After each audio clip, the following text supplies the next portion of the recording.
சிவபுராணம் பார்க்க வந்தவங்களுக்கு நன்றி. அண்ட் ட்விஸ்ட்டு தெரியுமா உங்களுக்கு, நேற்று நான் நெல்லூரே போகல. நான் இங்கே ஸ்ரீ காளஹஸ்தி அப்படின்ற இடத்துல இருக்கேன். அண்டு நான் எப்படி இங்கே வந்தேன்றதை நெக்ஸ்ட் ஷார்ட்டில் சொல்கிறேன். பல் தேய்க்கணும். அண்டு இது ரொம்ப நாளாக ரெஜிஸ்டர் பண்ணணும்னு ஆசைப்பட்டுட்டு இருந்தேன். நான் எப்போவுமே பல்பொடியில் தான் பல் தேய்ப்பேன். இந்த மகேஷ் கல்யாண மண்டபம் ஸ்ரீ காளஹஸ்தி. நேற்று நைட் இங்கே தான் ஸ்டே பண்ணேன். நெல்லூர் போகிறேன்னு சொல்லிட்டு ஸ்ரீ காளஹஸ்தியில் என்ன பண்ணுறேன்னு நீ யோசிக்கலாம். நான் அந்த ஆட்டோவில் லிஃப்ட்டு கேட்டு ஃபைனலாக முடித்தேன்ல. முடிச்சதுக்கப்புறம் அவர் கொஞ்சம் தூரம் ட்ராப் பண்ணார். அதுக்கப்புறம் அதுக்கு முன்னாடி கண்ணாடி போட்டு வண்டியில் ஒரு பையன் கூட போனான்ல, அவனை திருப்பி மீட் பண்ணேன். அவன் திருப்பி இன்னும் கொஞ்சம் தூரம் ட்ராப் பண்ணான். அதுக்கப்புறம் அதுக்குள்ளே இருட்டிச்சு, ஹைவேல ஃபுல் கும் இருட்டு. ஸோ ஹெட்லைட்டோடு எந்த வண்டி வந்தாலும் கை காமிச்சிக்கிட்டு இருந்தேன். ஸோ அப்படி கை காட்டும் போது ஒரு வேன் ஒன்று நின்றுச்சு, போலீஸ் வேனு. நிறுத்தி ஏற்றிக்கிட்டாங்க. என்னடா எங்கே எதுன்னு கேட்டாங்க. அதுக்கப்புறம் இல்லை சார் இப்படின்னு. சரி ஓகே, நெல்லூர் வழியாக தான் போவோம், நெல்லூர் பைபாஸ் கிட்ட நான் ட்ராப் பண்ணுறேன் அப்படின்னு. சரி ஓகே சார் அப்படின்னு சொல்லிட்டு போயிட்டே இருந்தோம். அவங்க வந்து டியூட்டிக்கு இங்கே காளஹஸ்தி வரைக்கும் போகிறதா பேசிகிட்டு இருந்தாங்க. சரி என்ன சார் காளஹஸ்தி வரைக்கும் போகிறீங்களா அப்படின்னாங்க. அப்புறம் நெட்டில் செக் பண்ணேன், இங்கேருந்து சென்னை 120 கிலோமீட்டர் தானா. சரி ஓகே, இன்னும் கொஞ்சம் ஃபார்வர்டாக போகிறோமே நைட்டே அப்படின்னு சொல்லிட்டு அப்படியே அவங்க கூட காளஹஸ்தி வரைக்கும் வந்துட்டேன். அண்டு அவங்களே இங்கே மண்டபத்தில் தான் ஸ்டே பண்ணாங்க. அவங்க கூட அப்படியே ஸ்டே பண்ணிட்டேன். அண்ட் இன்றைக்கி ஜூன் 21 டே 11. அண்டு இன்றைக்கி தான் ஃபைனல் டே. ஸோ ஆனால் இந்த ட்ரிப்பு முடிய போகுதுன்னு நினச்சா கொஞ்சம் வருத்தமாக தான் இருக்குது. என்ன பண்ணுறது, எல்லா நல்ல விஷயங்களுக்கும் ஒரு முடிவு உண்டு. அண்ட் எல்லா முடிவுக்கு அப்புறமும் இது ஒரு நல்ல விஷயம். ஸோ அதை எதிர்பார்ப்போம். இந்த பால் எத்தனை பேருக்கு ஞாபகம் இருக்குதுன்னு எனக்கு தெரியல. கோட்டயமில் கிடச்சிதே நமக்கு அந்த பால். எப்போவுமே அதுக்கப்புறம் எங்கே போனாலும் எடுத்துகிட்டு போகிற பழக்கம் வந்துருச்சு. இந்த மாதிரி போர் அடிக்கிற டைமில் விளாட்லாம்ல. இப்போ அவுட்டு போயிட்டுருக்கு, மொபைல் சார்ஜில் இருக்குது, நமக்கு என்ன வேலை. 11:45க்கு காளஹஸ்தியிலேருந்து கிளம்புறோம். முதல்ல டுவர்ட்ஸ் சூலூர்பேட்டை, அங்கேருந்து அப்படியே சென்னை, கும்மிடிப்பூண்டி வழியாக சென்னை. வெயில் ஜாஸ்தியாக இருக்குது. ஸோ ஒரு எண்ணெயை போட்டு ஆரம்பிப்போம் ஜேர்னியா. கொஞ்சம் தூரம் பண்ணுறேன், சூலூர்பேட்டை. ஓகே. ஸோ காளஹஸ்தியிலேருந்து சென்னைக்கு 2 ரூட்டில் வரலாம். இப்படி நேராக போனால் நாகலாபுரம் ரூட்டில் வரலாம், இப்படி போனால் சூலூர்பேட்டை ரூட்டில் போகலாம். Let's take the Sullurpeta route. Nagalapuram route போகலாம். இல்லை ரொம்ப டெம்டிங்காக இருக்கும் நாகலாபுரம் போய் குளிக்கணும்னு, அதனால் நம்ம இப்படியே போகலாம்.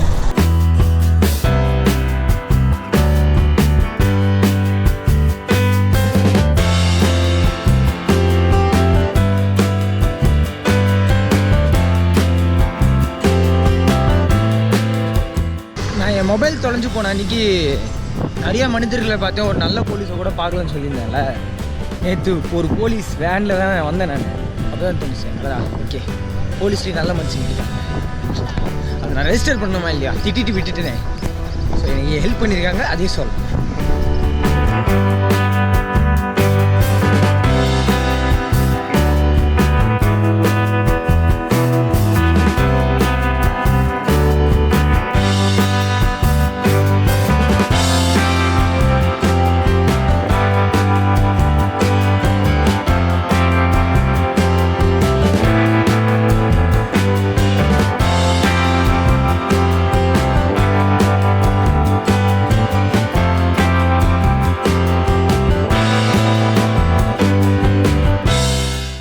மறுபடியும் ஹைவே வந்துட்டோம். இது NH-16. அண்ட் இப்போது தடா பக்கத்தில் இருக்கேன். டுவர்ட்ஸ் கும்மிடிப்பூண்டியிலேருந்து அப்படியே சென்னை. கும்மிடிப்பூண்டி போயிட்டாலே நம்ம தமிழ்நாட்டுக்குள்ளே வந்துடுவோம். இதெல்லாம் ஆந்திர பிரதேஷ், அது தமிழ்நாடு. அண்டு ஹைவேக்கு நான் ஒரு விஷயம் செய்யணும்னு நினச்சிட்டே இருந்தேன். நேற்றே செய்யணும்னு நினச்சேன், மறந்துட்டேன். ஸோ இன்றைக்கி செய்கிறேன்.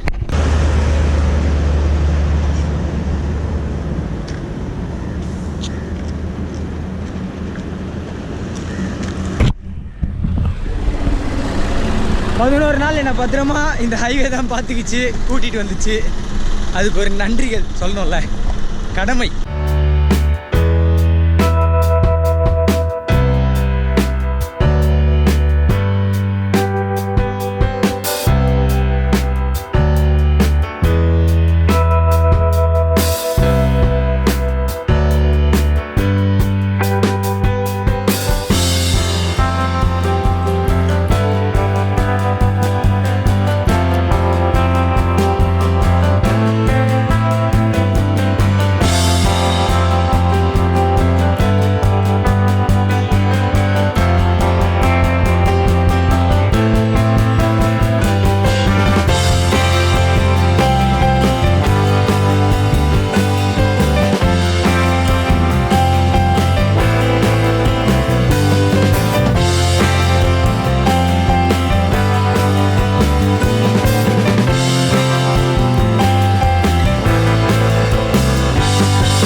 சிவபுராணம் எங்க மச்சான் கத்துட்டேனா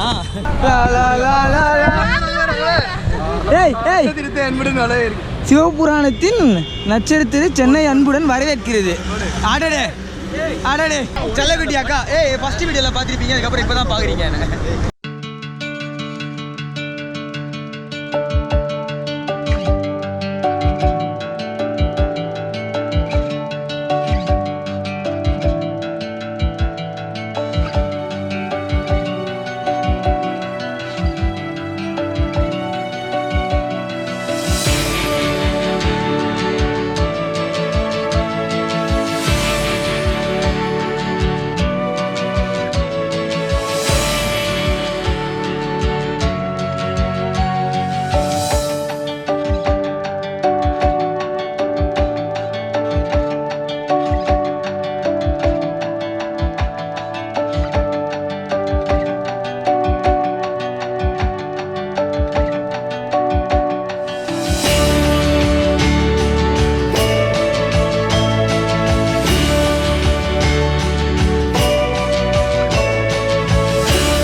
செல்லக்குட்டி is here, let's take him home. ஆனால் சத்தியசோதனை என்ன தெரியுமா, என் வண்டியில் யாருக்கும் லிஃப்ட் கொடுக்க முடியாது.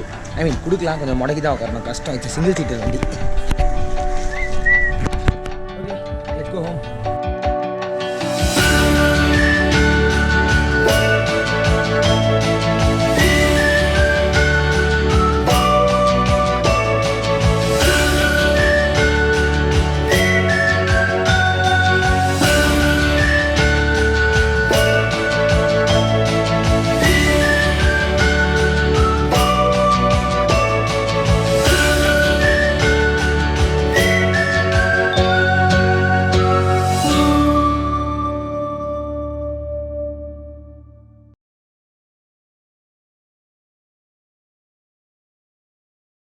இந்த ஜேர்னியோட கடைசி வீடியோவோட க்ளோசிங் ஸ்பீச் எனக்கு இங்கேருந்து கொடுக்கணும்னு தோணிடுச்சு, அவ்வளோதான்.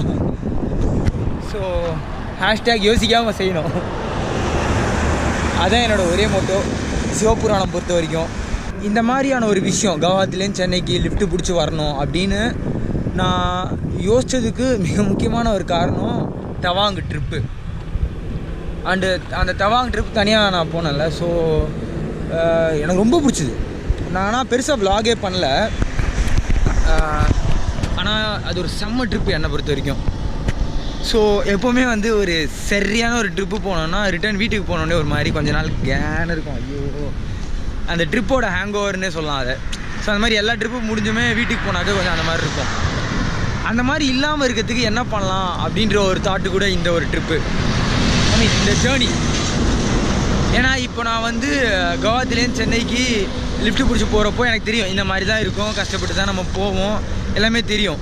ஸோ ஆனால் வீட்டுக்கு போய் சேர்ந்த உடனே அந்த ஒரு ஃபீலிங் இருக்குது தெரியுமா, அப்பா வீட்டுக்கு வந்துட்டோண்டான்ற ஒரு சந்தோஷம் தான் இருக்கும். ஏன்டா வீட்டுக்கு வந்தோன்ற ஃபீலிங் இருக்காது. ஸோ அதுக்காகவும் தான், தட்ஸ் ஆல்சோ ரீசன் இந்த மாதிரி ஒரு விஷயம் பண்ணுறதுக்கு. அண்டு உங்களுக்கெல்லாம் ஒரு மிகப்பெரிய நன்றி சொல்லியே ஆகணும். ஏன்னா எனக்கு அப்போவோ தோணிகிட்டே இருக்கும், லைஃப் ஆஃப் பை படம் பார்த்துருக்கீங்கன்னா அதில் வந்து அந்த ஒரு புலி இருக்கும்ல, ஸோ அந்த புலி இல்லைன்னா அவன் செத்துருப்பான். படத்தோட லைனே அதுதான், ஹோப்பு. அண்டு ஹோப் ஒரு லைனு, அண்டு இன்னொரு லைன் என்னென்னா, நீ கான்ஸ்டண்ட்டாக ஸ்ட்ரகிள் பண்ணிட்டே இருக்கும் போது தான் நீ வாழ்ந்துக்கிட்டே இருக்குன்றது அர்த்தம். ஸோ எனக்கு வந்து இந்த லிஃப்ட்டு பிடிச்சி போகிறது ஒரு ஸ்ட்ரகிளாக இருந்தாலும் விலாக்ஸ் டெய்லி அந்த விலாக்ஸ் நான் பண்ணுறது எனக்கு ஒரு மிகப்பெரிய ஸ்ட்ரகிளாக இருந்தது. ஏன்னா டெய்லி நைட்டு நான் தங்கினதுக்கு காரணமே எடிட் பண்ணணும், நைட்டுக்குள்ளே எப்படியாவது போடணும் அப்படின்னு சொல்லிட்டு விடிய முழிச்செல்லாம் எடிட் பண்ணி விலாக்ஸ் போட்டிருக்கேன். அண்ட் அப்படிலாம் பண்ணும்போது தான் அது ஒரு மோட்டிவேஷனாக இருந்துச்சு. ஓகே, அடுத்து இன்றைக்கி எதிர்பார்க்குறாங்க. அண்ட் கமெண்ட்ஸில் நீங்களாம் போடும்போது தான் எனக்கு போர் அடித்தாலோ இல்லை கஷ்டமாக இருந்துச்சு ட்ராவலு, லிஃப்ட்டே கிடைக்கலனா நான் ஒன்று யூடியூப் இல்லை ஃபேஸ்புக் அந்த மாதிரிலாம் செக் பண்ணுவேன். கமெண்ட்ஸ் படித்தாலே செம்ம சந்தோஷமாயிரும், சத்தியமாக சொல்கிறேன். ஏன்னா திடீர்னு யாரோ நான் வெயிட்டிங்ண்ணா உங்கள் வீடியோக்கு அப்படின்னு யாரோ ஒருத்தர் சொல்லியிருந்தாலோ இல்லை என்னப்பா நல்லா பண்ணுறப்பா அப்படின்னு யாரோ ஒரு இதாக சொல்லியிருந்தாலும் அது ஒரு செம மோட்டிவேஷனாக இருக்கும் ஆக்சுவலாகவே. ஸோ உங்கள் எல்லாருக்குமே நன்றி. இந்த ஜேர்னியில் உங்கள் எல்லாருக்குமே ஒரு பங்கு உண்டு. அண்டு எங்கள் அப்பாவுக்கு நன்றி, அம்மாவுக்கு நன்றி. அவங்களுக்கு சொல்கிறதுலாம் தப்பு. ஐ மீன் அவங்களுக்குலாம் நான் சொல்லணுன்ற அவசியமே இல்லை, எனக்கு தெரியும், அவங்களுக்கும் தெரியும். ஸோ இருந்தாலும் வீடியோலேயே ரெஜிஸ்டர் பண்ணணும் இல்லையா. நான் திருச்சூர் போயிருந்தேன்ல ட்ரிப்பு, அன்றைக்கி வந்து 3rd டே நான் விலாக் உங்களுக்கு இன்னும் போடவே இல்லை, அது எனக்கு பிடிக்காத, நான் போட மாட்டேன். 4th டே வந்து நான் ஒருத்தரை போய் மீட் பண்ணேன். அவர் பேர் சதீஷ்குமார். அவர் வந்து ஒரு பெரிய ட்ராவலரு. அவர் வீட்டுக்கு போயிட்டு நான் அவரை பார்த்தேன். அண்ட் அந்த நாள் அவரை மீட் பண்ணது எனக்கு ஒரு மிகப்பெரிய இன்ஸ்பிரேஷன் இந்த ட்ரிப்புக்கு. அடுத்து டோல் ஃப்ரீ ட்ராவலர் அப்படின்னு சொல்லிட்டு ஒருத்தர் இருக்கார். பைக்கில் வந்து ஃபுல்லாக எக்ஸ்ப்ளோர் பண்ணுவார். அவரும் ஃபுல்லாக இப்போ நார்த் ஈஸ்ட் தான் போயிருக்காரு. அவருன்னு ரிட்டனே வரல. அந்த மனுஷன் வேறு லெவலில் ஏதோ பண்ணிருக்காப்புல. அண்டு சந்தாகவரங்கன்னு ஒருத்தர் இருக்காப்புல. அவர் கூட 4500 ஒரு 20 நாள் நிறைய டெஸ்டினேஷன்ஸோட கொஞ்ச நாள் முன்னாடி ஒரு ட்ரிப் ஒன்று பண்ணியிருந்தார். அது கூட பார்க்கும்போது நம்ம கூட பண்ணலாம் அப்படின்னு தோணுச்சு எனக்கு. ஆல்சோ இப்போது தவாங்கில் ஒருத்தரை மீட் பண்ணேன். நான் ஒரு செலமாக சீனியர் சாருன்னு சொல்லுவேன். So he's from Qatar. ஆனால் அவரோட நேட்டிவ் வந்து திருச்சூர் தான். அவர் வந்துட்டு சொன்னார் ட்ரிப்பில் மீட் பண்ணும் போதே போயேண்டா ஒரு 1000 days வேர்ல்டு ட்ரிப் போயேண்டா அப்படின்னாரு. அப்போ நான் வந்து ஒன்று சொன்னேன், இல்லை ஜி என்னால் இப்போ அதை அஃபோர்ட் பண்ண முடியாது அப்படின்னு நான் சொன்னேன். அதுக்கு அவர் சொன்னார், இல்லை உன்னால் இப்போ தான் அஃபோர்ட் பண்ண முடியும் அப்படின்னு சொன்னார். ஸோ அந்த ஒரு வார்த்தை தான் எனக்கு ஒரு ரொம்ப மோட்டிவேஷனாக இருக்குது. ஏன் அப்படி சொன்னாருன்னா, இப்போ தான் உனக்கு வயசு இருக்குது, அப்புறம் உன்கிட்ட காசு மட்டும்தான் இருக்கும், இப்போ தான் உனக்கு வந்து எதாவது பண்ணணுன்னா நீ பண்ணலாம், நீ என்ன நினைக்கிறியோ அது பண்ணலாம். அண்ட் அந்த மாதிரியான ஒரு ட்ரிப்லாம் போனோன்னா அது இப்போ மட்டும்தான் உனக்கு அஃபோர்ட் பண்ண முடியும் அப்படின்னு அவர் ரொம்ப நியாயமாக சொன்னார். ஸோ அதுவும் ஒரு செம மோட்டிவேஷன். ஸோ இந்த மாதிரியான ஆட்கள்லாம் இன்ஸ்பயர் பண்ணி அண்ட் இந்த மாதிரி ஒரு தாட் வரும்போது சரி கண்டிப்பாக பண்ணிடலாம். அண்ட் லிஃப்ட் கேட்டு நான் இப்போ தான் போகிறேன்னு இல்லை, நான் எப்போ எந்த ட்ராவல் பண்ணாலுமே முடிஞ்ச அளவுக்கு நான் லிஃப்ட் கேட்டு தான் போவேனே. ஏன்னா பட்ஜெட் கம்மி பண்ணலாம் அப்படின்னா எனக்கு லிஃப்ட் கேட்டு போகிறது பிடிக்கும், ஒன்றும் பிரச்சனையே இல்லை அப்படின்னு எனக்கு தோணும். ஸோ யூஸ்வலாகவே நான் லிஃப்ட் கேட்டு போகிறது உண்டு. நெஞ்சார்ந்த நன்றிகள், மனமார்ந்த நன்றிகள், சொல்லிமாலா நன்றிகள் வந்து எனக்கு இந்த ட்ரிப்பில் இந்த ஜேர்னியில் எனக்கு லிஃப்ட் கொடுத்த எல்லாருக்கும், எனக்கு சாப்பாடு வாங்கி கொடுத்தவங்க, எனக்கு ஸ்டேக்கு ப்ரொவைட் பண்ணவங்க எல்லாருக்குமே வந்து நன்றி சொல்லணும். ஏன்னா அவங்களாம் இல்லைனா இதெல்லாம் நான் பண்ணியிருக்க முடியாது. ஸோ எல்லாருக்கும் நன்றி. யாருன்னா பார்த்தீங்கன்னா நிறைய பேர் இப்போ எனக்கு தெரியும், நிறைய பேர் இப்போ ஃபேஸ்புக்கில் என் கூட ஃப்ரெண்ட்ஸாக இருக்காங்க. எனக்கு அப்பப்போ ஃபோன் பண்ணிலாம் கேட்பாங்க, என்னடா போய் ரீச் ஆகிட்டியா. இப்போ கூட கொஞ்ச நேரத்துக்கு முன்னாடி ஜேதேஷோட தாத்தா ஃபோன் பண்ணி என்னப்பா போயிட்டியா அப்படின்னு கேட்டார். இல்லை அப்படின்னு சரி ஓங்கோல் வழியாக போகிறேன்னு ஓங்கோலில் ஸ்டே வேணுன்னா சொல்லி என் ஃப்ரெண்ட் ஒருத்தங்க இருக்காங்க, நான் கேட்குறேன் அப்படின்னாரு. ஸோ இந்த மாதிரி ஸ்வீட் பர்சன்ஸ் எல்லாருமே இருக்காங்க. அண்ட் ஒரு லாரி டிரைவர் கூட ட்ராப் பண்ணதுக்கு அடுத்த நாள் கூட ஃபோன் பண்ணி என்ன சிவா எங்கே இருக்க, ஓ நல்லா இருக்கியா அப்படின்ற மாதிரிலாம் கேட்டார். அண்டு பூட்டானில் அந்த பையன் எனக்கு உடன் இன்க்ரீஸ் செஞ்சு கொடுத்தான்ல, அந்த பையன் கூட அப்பப்போ ஃபேஸ்புக்கில் பேசிகிட்டே இருப்பான், எடிஜி இருக்கீங்க அது மாதிரிலாம். So it's a nice feeling. You get to like இவ்வளோ பேர் நீங்கள் சந்திச்சிங்க, அதில் இவ்வளோ பேர் கூட உங்களால் பேச முடிஞ்சுது அண்ட் இவ்வளோ நல்ல உள்ளங்களை மீட் பண்ண முடிஞ்சுது. ஸோ என் ஜேர்னியோட பாயிண்ட்டே அதை தான் இருந்தது, என் ட்ராவலோட பாயிண்ட்டு. அண்டு இந்த ஒரு கீவேர்டு எனக்கு ரொம்ப பிடிக்கும் எல்லா ஜேர்னிலையும் இல்லை ட்ராவல்லையும் அந்த மாதிரிலாம், சாட்டிஸ்ஃபேக்ஷன். ஸோ இந்த வார்த்தையை நான் எங்கே பிடிச்சேன்னா, ஃபஸ்ட்டு நான் வந்து தனியாக ட்ராவல் பண்ணது வந்து 2014 நினைக்கிறேன். ராமேஸ்வரம் போனேன் தனியாக ஒரு ட்ரிப்புக்குன்னு, நான் மட்டும் தனியாக கிளம்பி போயிட்டு வந்தேன். அண்ட் அந்த ட்ரிப்பில் தான் நான் ரியலைஸ் பண்ணேன் satisfaction is the key to happiness அப்படின்னு சொல்லிட்டு. ஸோ இந்த ஜேர்னி, இந்த ட்ரிப் எனக்கு எக்ஸ்ட்ரீம்லி சாட்டிஸ்ஃபைட். நான் என்னைக்காச்சும் எப்போயாச்சும் உங்களுக்கு சான்ஸ் கிடச்சிதுன்னா, ஆப்பர்ச்சுனிட்டி கிடச்சிதுன்னா, உங்களால் முடியும்னா கண்டிப்பாக ட்ராவல் பண்ணுங்கள். ஒரே ஒரு தடவையாவது தனியாக ட்ராவல் பண்ணி பாருங்கள், உங்களுக்கு பிடிக்கும்னு நான் நம்புகிறேன். இது நேஷ்னல் ஹைவே 16 அண்ட் ஹைவேலேருந்தே முடிக்கணுன்றது தான் என்னோடய ஆசை. சிவபுராணம் பார்த்ததுக்கு நன்றி.